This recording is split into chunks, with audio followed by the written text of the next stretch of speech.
My name's Dan and I'm a wildlife cameraman. Most of what I do is underwater. My background is with sharks, and today I'm going to talk to you guys a little bit about some of my experience of working with sharks, filming underwater. I'm going to be showing you videos of footage and sharks and things while I talk, so hopefully it'll be quite interesting. And I'm not going to talk too much about myself. If you want to hear a little bit more about my background or more about great white shark behaviour, I actually did a TED talk last year about great white shark behaviour, and so you can find that really easily. Just YouTube, TED talk, great white sharks, Dan Abbott, any of those things, and it should come up. I first got into working with sharks before I picked up a camera, and that probably helped me a little bit in understanding a little bit more about shark behaviour.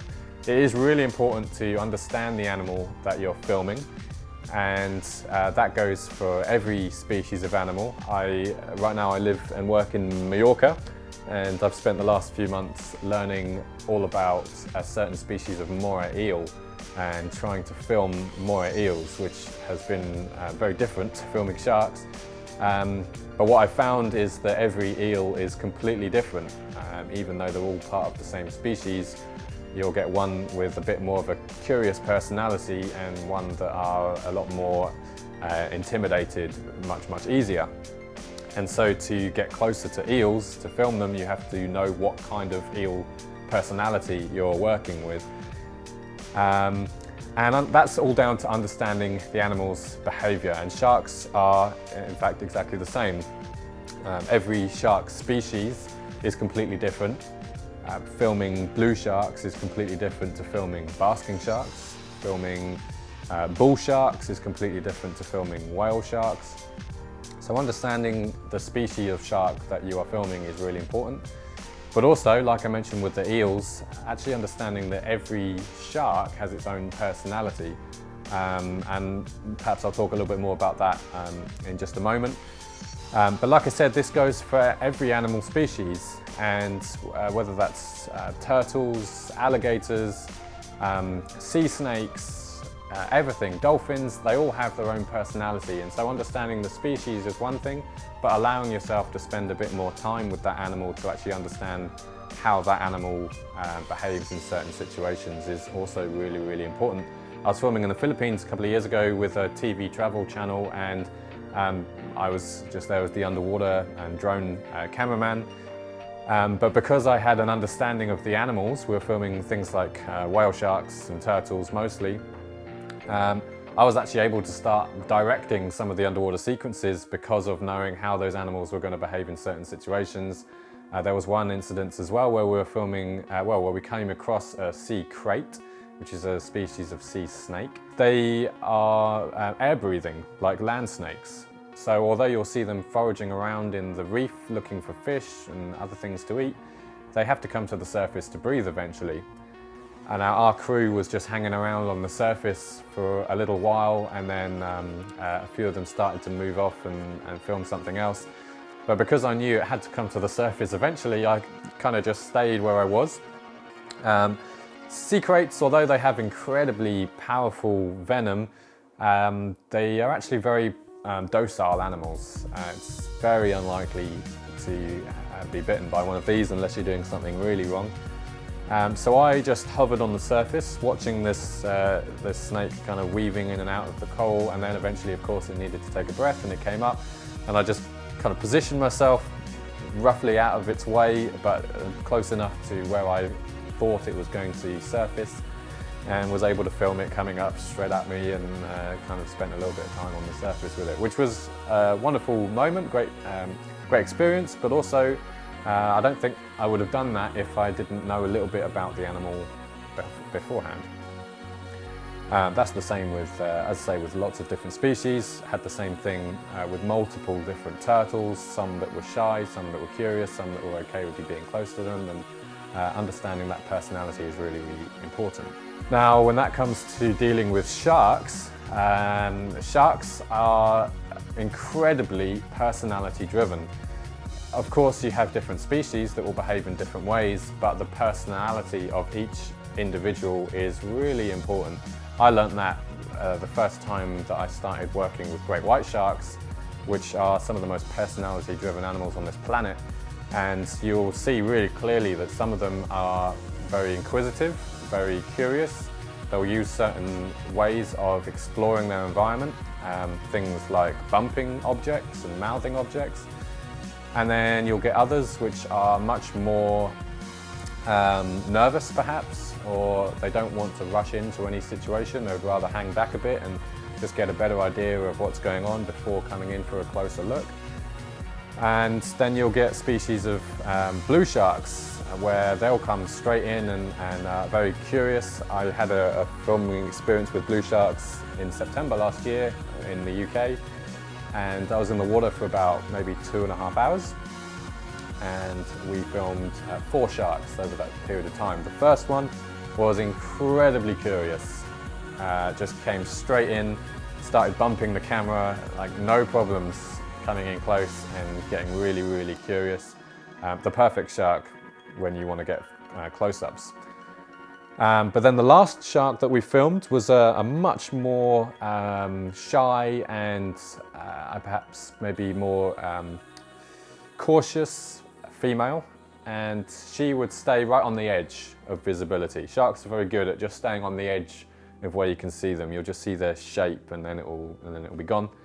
And this was about 2.5 hours into being in the water, so a lot of the other people who were with me at the time had started getting out, or they'd gone back towards the boat.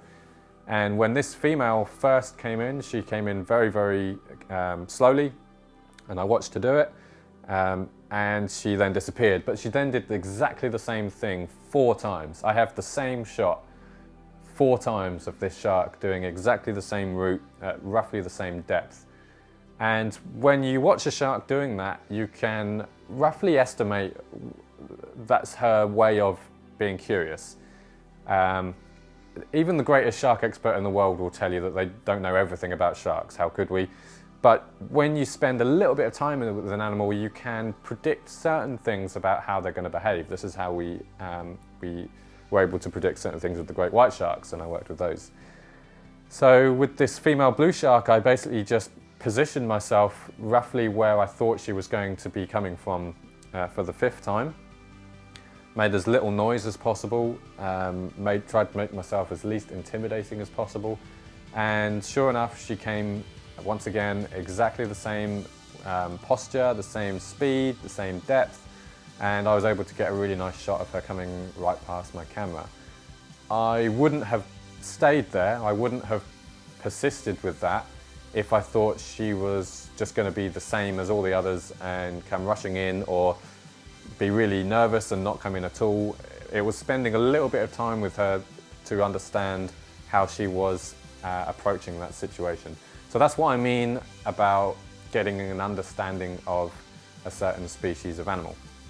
Now, filming bull sharks is a completely different story to filming blue sharks. Bull sharks became one of my favourite sharks the first time I dived with them, because they are a shark that you need to keep your head on a swivel with. They know when you're not looking.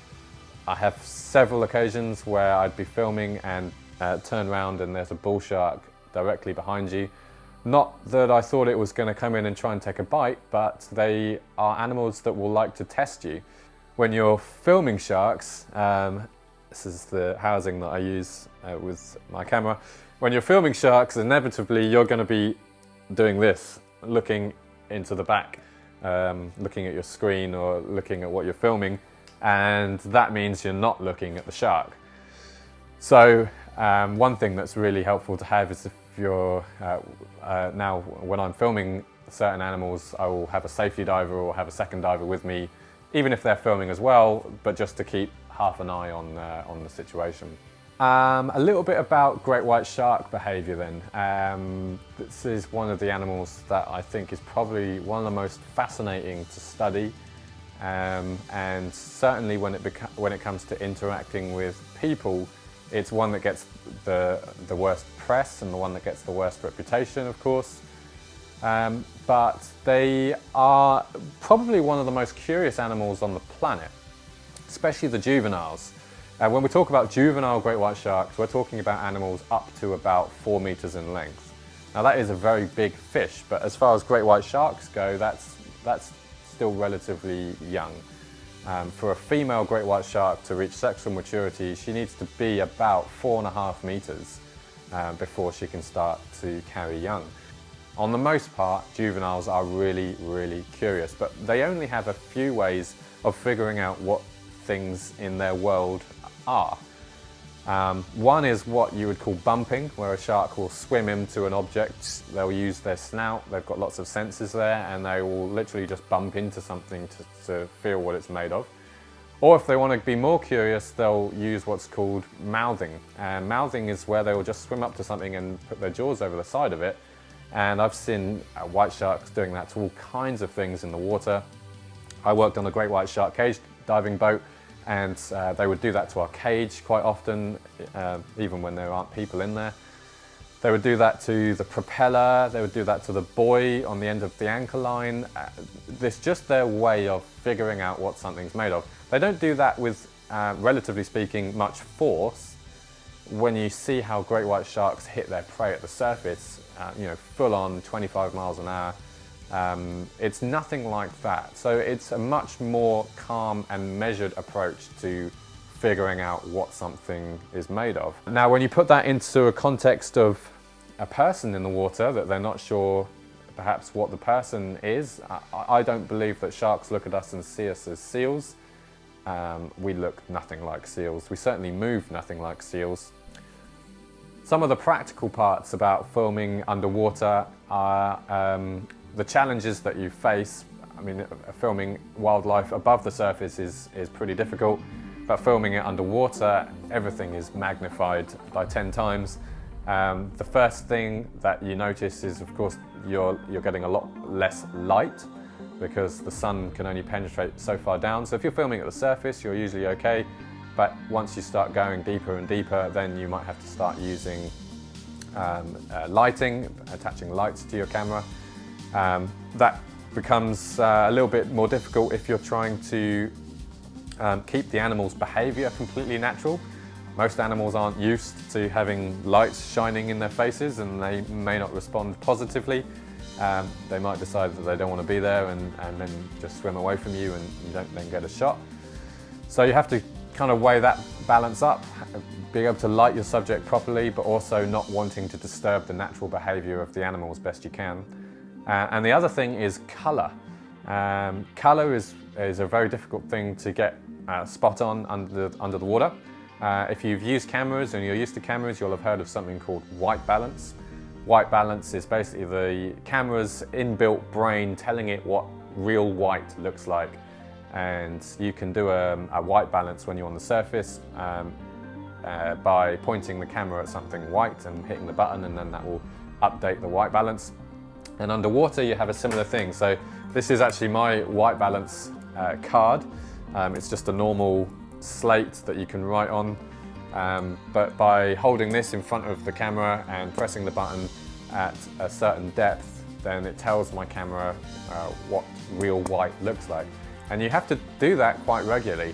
You will first start losing the red at about 5 or 6 meters. And so anything below kind of 5 or 6 meters, you'll need to start manually white balancing.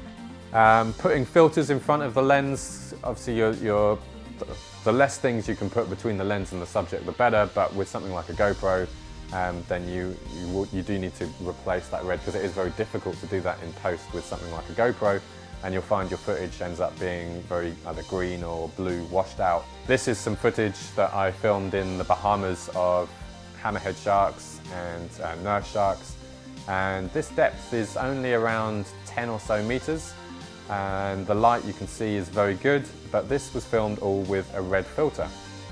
Without the red filter, this footage would have looked a lot more kind of blue washed out. So sometimes the red filter really does make a massive difference, and if you are filming with GoPros, I highly recommend having them, especially if you're diving. If you're just on snorkel, then you can probably get away with using it just at the surface. So that's probably all I'll say about the geeky camera side of it. If you want to ask any questions or know more about that, I'm happy to answer anything. Feel free to chuck me a message. And I'll finish with a story from last summer of an encounter that happened last year. Filming wildlife is never easy. It's never a given, it's never guaranteed. The number of trips I've done where we don't see anything at all by far outweigh the trips where I have seen things. So persistence is really, really important. It's very, very rare that you'll just jump in the water, encounter a giant jellyfish, and then manage to take a photo of it. But this particular story was actually about a species of shark based in the UK, basking sharks, which are the second largest shark in the ocean. I've never seen a basking shark, even though I've done several trips looking for them. And we spent probably 3 days looking for them in the Hebrides, right at the top of Scotland. This is in the middle of August last year. And I was actually on my way home. I'd gotten as far as Glasgow, and I got a call from the skipper of the boat saying, "Dan, there's a basking shark here. How far away are you? How quickly can you get back?" And I had to make a decision. Do I carry on driving home? I was actually due to meet someone for a pizza that evening as well. Or do I risk it and head straight back up where I'd come from? Bear in mind it's a 4-hour drive. And I decided, no, I'm going to do it. I've got to do this. So I chucked all my gear back in my car, drove 4 hours, although it was probably more like 3.5 hours, the speed I was going, and arrived at about 8:30 in the evening. The sun went down at about 9:15 that evening, and the crew were already prepping the boat, and they brought a couple of girls from the local whale watching company as well to spot for us. We headed out, and within 10 minutes we were with the basking shark, and the light was going, but I got 2 shots of it swimming past, and we got out the water. I spent the next 2 days again looking for more sharks, didn't see anything. That was the only time that we saw it, but that was one of the most adrenaline pumped wildlife experiences I've ever had. And I posted a video. In fact, you can see the whole story of that, how it unfolded, on one of my UK shark highlights reel on my Instagram page. I filmed on the boat and everything. And I posted a video of that shark, just a few seconds of that clip. And a lot of people messaged me afterwards saying, "Wow, that's amazing. You're so lucky." And I want to just encourage you, actually, that sometimes when you go out and see wildlife, sometimes it's luck. Sometimes you jump in the water and there's a massive jellyfish there. But with something like seeing a basking shark for all of 10 seconds, when you've decided that you're going to drive 4 hours back up north, and you've decided that you're going to give up meeting someone or give up heading home to go and earn some money doing something else, that's choice. And sometimes it takes a lot to choose to try and get these encounters.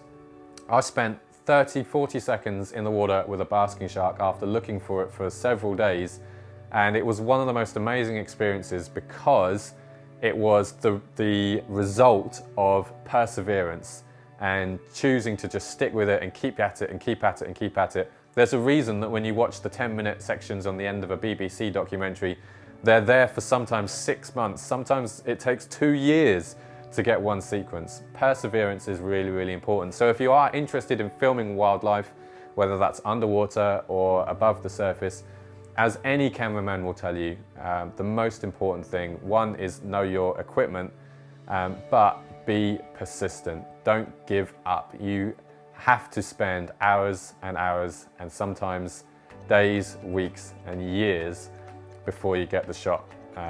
And that is really, really important, especially when it's dealing with underwater wildlife, and sometimes you can't see it from the surface. But yeah, that's the encouragement that I would give you if you are interested in learning and getting into underwater wildlife camera work.